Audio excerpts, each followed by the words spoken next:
I don't buy into the fact that poverty is the major contributing factor to children not learning. We've always had poverty of some form in our communities. And I've been seeing these statements about poverty, and I said, well, heck, how back in the 40s, 50s, and 60s, when it was really dire poverty, did we get so many successful college students, doctors, and lawyers from our community? There are a few issues that I believe that would help counteract some of the problems we have in the school. We don't have any discipline in our schools.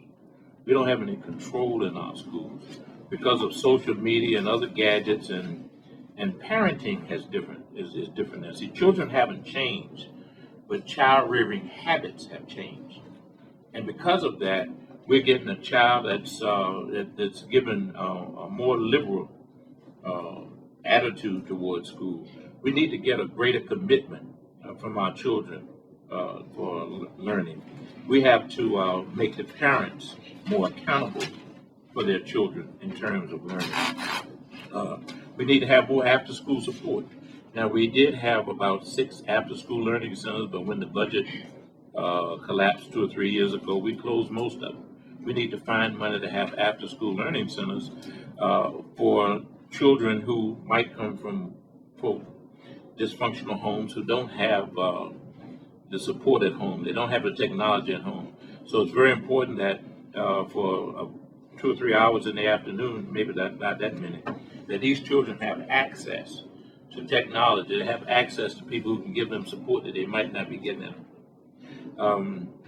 And we just need to, and our teachers need more support in their classroom. Now, we talk about classroom sizes and things like that, but we need to go back and get the room mothers, the individuals in the community who are going to come in, male or female, and volunteer in these classrooms. Our retired community, has a great source, and we just need to go back and tap some of these individuals and ask them to come back. We're also should be able to find some money for some of the educators who've retired, who will come back and get a little stipend, no more than just gas money, who have a great interest in our school district. You'd be surprised. I was talking to a fellow who I go to church with, and he was saying to me that Cliff Harrison, the former principal over at Lake Taylor, and we worship at the same hour.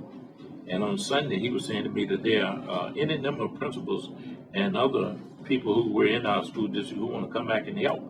And so we have to throw that lifeline out there. It's our the entire cities. We're at stake. I was looking at a little commercial about buying a home, and one of the little bullets they had to do with the school. The husband asked the wife, to check the school district.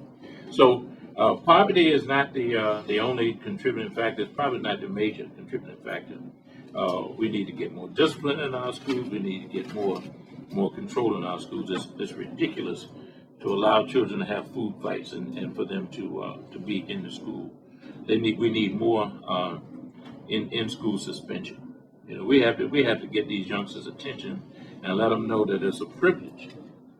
It is a privilege. They're not paying for it. Their parents might pay taxes here and there, but it's a privilege. We contribute more than their parents contribute individually for their education. And so we just have to stop playing with them, and we have to stop playing with the youngsters, and stop playing with the parents. And we just have to get a greater commitment. And discipline should be one of our greatest things going into this school year. We should make sure that we take control of our classrooms. Because if a teacher has 55 minutes to teach, and if she has to spend 9 or 11 minutes, with discipline, then he or she can't get their subject matter over.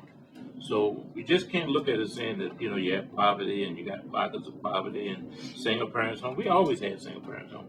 So we got to stop looking at excuses and put some fire up under these youngsters and their parents and make them perform.